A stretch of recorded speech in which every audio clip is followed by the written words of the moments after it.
तो कोई भी धार्मिक व्यक्ति आतंकी नहीं होता। चोर को नहीं मारो, चोर की माँ को मारो। और रिलीजन और धर्म इक्वल नहीं होते हैं। आज प्रमुख डिसीजन लिए हैं पाकिस्तान को लेकर के, जैसे पाकिस्तान का ये निर्णय कैसे देखते हैं आप? जो निर्णय भारत ने लिए हैं कल, मेरे विचार से बहुत निम्न स्तर के निर्णय हैं। सबसे पहला निर्णय भारत को कल ये लेना, देखिए मैं एक गांव से आता हूँ और हमारे यहाँ गांव में कहावत है कि चोर को नहीं मारो, चोर की माँ को मारो, ताकि वो जनने से रह जाए। अगर वो जनती रहेगी तो एक चोर मारोगे दूसरा जन देगी वो, तो चोर बनते। तो भारत को सबसे पहला निर्णय लेना चाहिए था, मदरसों को बैन करना चाहिए था। इन मदरसों में ये सब कल्टीवेट हो रहा है। दूसरा निर्णय लेना चाहिए था, वो गवर्नमेंट को नहीं बल्कि वो सुप्रीम कोर्ट को लेना चाहिए, हर भारतीय को लेना चाहिए कि ये जो एक कॉन्सेप्ट आया है कि जो काफिर है वो जीने के योग्य नहीं है और उसको मार दिया जाए, इसके ऊपर निर्णय लेना चाहिए। ये छोटी छोटी बातें हैं, पानी बंद कर दिया, ये कर दिया, ये ठीक है, अच्छे दिखते हैं, ऑप्टिक्स अच्छा है, लेकिन ये जड़ से नष्ट नहीं करेगा आतंक को। और ये जो बार बार लोग कहते हैं ना, आप जैसे लोग या बहुत पढ़े लिखे लोग, कि साहब वो आतंक का धर्म नहीं होता। पहली बात तो कोई भी धार्मिक व्यक्ति आतंकी नहीं होता। हाँ, रिलीजन में आतंक है और रिलीजन और धर्म में बहुत बड़ा अंतर है। तो ये जो हुआ है, ये जब से इस्लाम इस देश में आया है तब से ये आतंक आया है। अच्छा, इस देश का नहीं, पूरे विश्व का ले लीजिए, आप सीरिया ले लीजिए आप, और ये जो अटैक हुआ है, ये हमास ने जो अटैक किया इजराइल पे, वैसा ही अटैक है।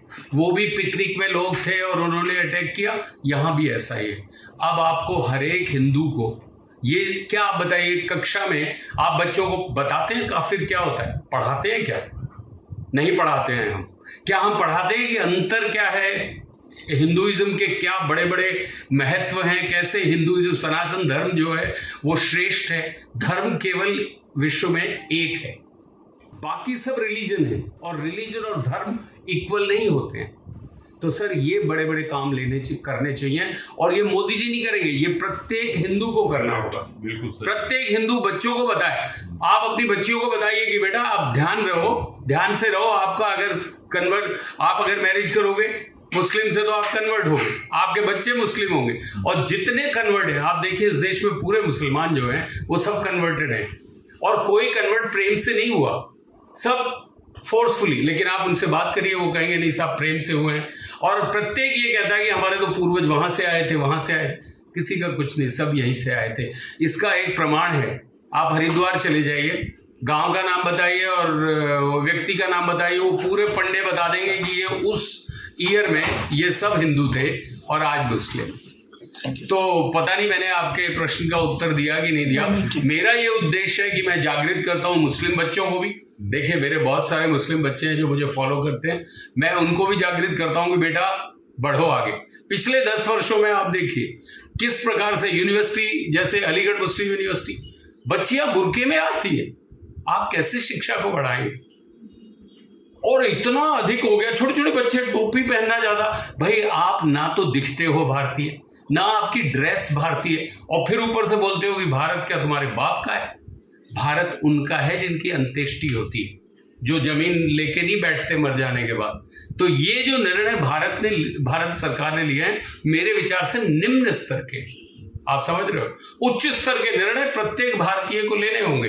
कल वाड्रा जी ने बोल दिया कि साहब देखिए मुस्लिम डरे हुए हैं, इसलिए उन्होंने, अरे डरे हुए अल्पसंख्यक तो हिंदू हैं, उन्होंने किसी को मारा मुसलमान को पाकिस्तान में, बांग्लादेश में?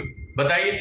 तो ये जो एक नैरेटिव बना देते हैं कि साहब वो they are force to wall, वो तो डरे हुए हैं। अगर डरा हुआ मुसलमान ऐसा है तो आप इमेजिन करो कि यदि बिना डरा हुआ मुसलमान होगा तो क्या होगा।